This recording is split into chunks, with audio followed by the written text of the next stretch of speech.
Okay, welcome back to another episode of Third and 23. I'm your host, Alex, here to bring you my Week 12 NFL picks and predictions. Went 4-1 last weekend, so that brings us up to 26 and 20. So going way back when we started off season 6 and 11, 20 and 9 cents. So we're starting to really cook along. Let's see if we can continue this hot streak going. Starting off with the Detroit Lions visiting the Indianapolis Colts. Lions coming as a 7.5 point favorite. Oh, by the way, I'm going to do 3 games in this video, 6 games total for this weekend. I'll have another 3 tomorrow morning. So when you're looking at this game is all about the biggest mismatch that you can, the biggest mismatch on the field. It's the Detroit Lions offense against the Indianapolis Colts defense. The Colts defense, 28th in the league against the run, allowing 143 yards rushing per game. They're going against Jameer Gibbs and David Montgomery, third in the league rushing, 152 yards rushing per game. Indianapolis Colts allow 7.6 yards per pass attempt, 25th in the league, one of the worst pass defenses in the league, going against the number one team in the league in yards per attempt with Jared Goff hitting Jammo downfield for big plays.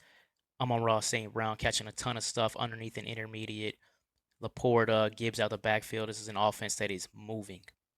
So when you're looking at this game, you automatically can say, okay, the Colts definitely are not going to be put up much resistance to the Detroit Lions offense. By the way, the Lions also are sixth in the league in offensive third down conversions, and the Colts are 23rd in the league in defensive third down conversions. So the Colts aren't going to get stops in this game. The Lions are going to hit big plays in this game for touchdowns. So it's all about, can the Colts keep pace and stay within that 7.5? Anthony Richardson came back to the starting lineup last week and had a great game, probably the best game of his career. Maybe that benching kind of humbled him a bit and he realized he had to play better. Maybe that's what happened. Regardless, I think he's the kind of player where you're going to see that. You're going to see good games like that out of him, and then you're going to see bad games out of him. I don't think you're going to see the consistency yet. And we're still waiting to see his career shake out to see what kind of quarterback he's going to be. This is a game where I think you're going to see him kind of revert back to the mean. You got one credible passing threat in this game in Josh Downs.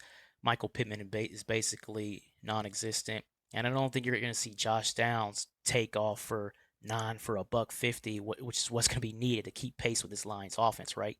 You do have Jonathan Taylor, and Jonathan Taylor, if you had a credible passing attack, would provide you that balance because I think Jonathan Taylor is going to be able to run the ball in this game. But the passing game isn't going to be there for Indy against his Detroit Lions secondary.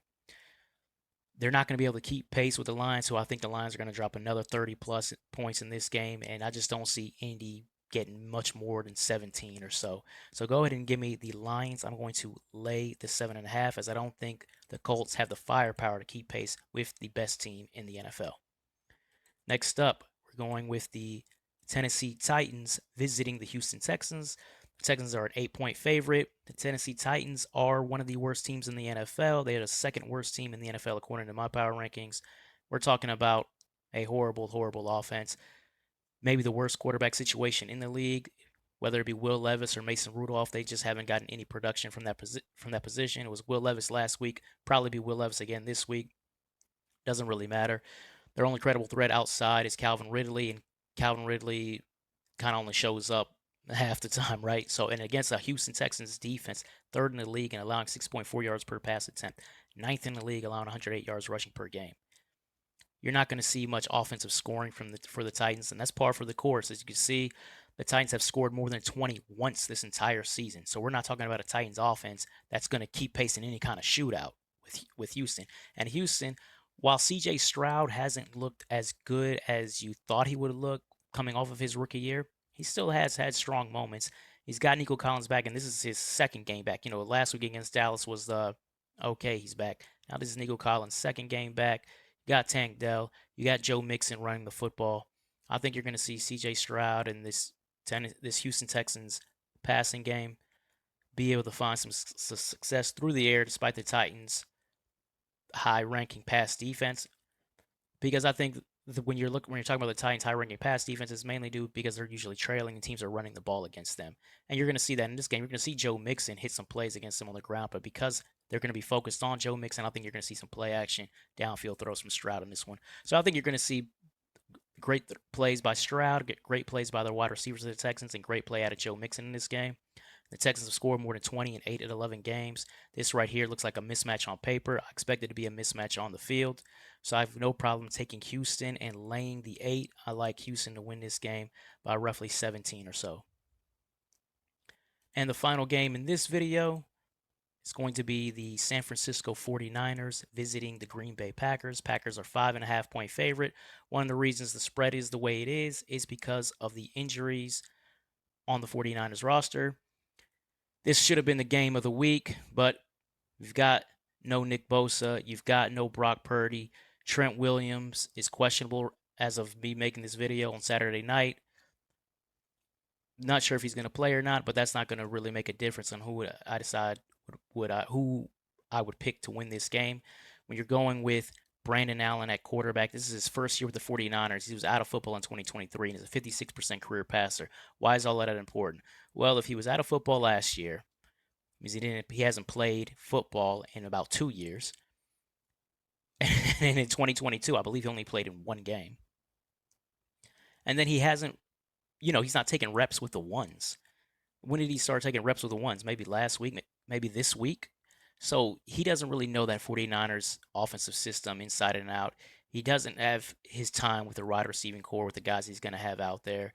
I just don't think you're going to get this is like a lose-lose situation for Brandon Allen because he's going to look like I'm expecting him to look like a guy who doesn't belong, and the reality is he just hasn't been there long enough to look like he should belong or not belong, right?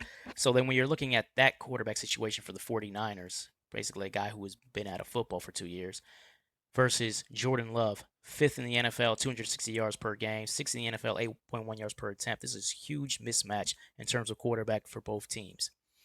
When running games, I think are a wash. You have Christian McCaffrey for the 49ers, though he still doesn't look like McCaffrey. He's still waiting to get back into his groove. The Niners average 147 yards rushing per game. That's mainly Jordan Mason. McCaffrey is obviously better than Jordan Mason when completely healthy and when he's not rusty, and maybe McCaffrey still isn't all the way there yet. So when you take that into consideration, you're going against a middle of the pack Green Bay Packers run defense. Maybe you're not going to really see McCaffrey have the kind of success the Niners need on the ground to be able to kind of keep pace with the Packers to stay in this football game. And on the other side, the Green Bay Packers have Josh Jacobs, one of the top rush offenses in the NFL, going against a tough 49ers defense. So I'm not expecting Josh Jacobs to go off in this game against the 49ers, but I'm expecting him to be able to provide the balance the Packers offense needs when you throw in Jordan Love in the Green Bay Packers passing game in comparison with the 49ers, where McCaffrey's going to be running against a stacked box because nobody's going to really respect Brandon Allen's passing. So because of that, because the 49ers are affected by injuries so much been affected by injuries so much this season, as a lot of teams have, but in particular with this game, with backup quarterbacks, without their best defensive player in Nick Bosa. And we saw what the 49ers look like, by the way, at the end of the Seattle Seahawks game without Nick Bosa. They desperately are. It's clearly that they desperately need him. Because of all of that, I'm going to take the Green Bay Packers. I'm going to lay the 5.5. If the 49ers were healthy for this game, I don't believe that I would take Green Bay in this one. I think I would have taken the 49ers even if they were the underdog. But with these guys out, you're not going against the actual 49ers, the real 49ers roster. So I think the Green Bay is going to have an easy one in this one. I will take the Packers and lay the 5.5. So anyway, that wraps it up. 3 games in this video. I have another 3 games tomorrow morning to have 6 games total for this NFL weekend. If you like the content, please like, comment, and subscribe. All of that, as you can see, my YouTube handle hit in a few seconds. Take care.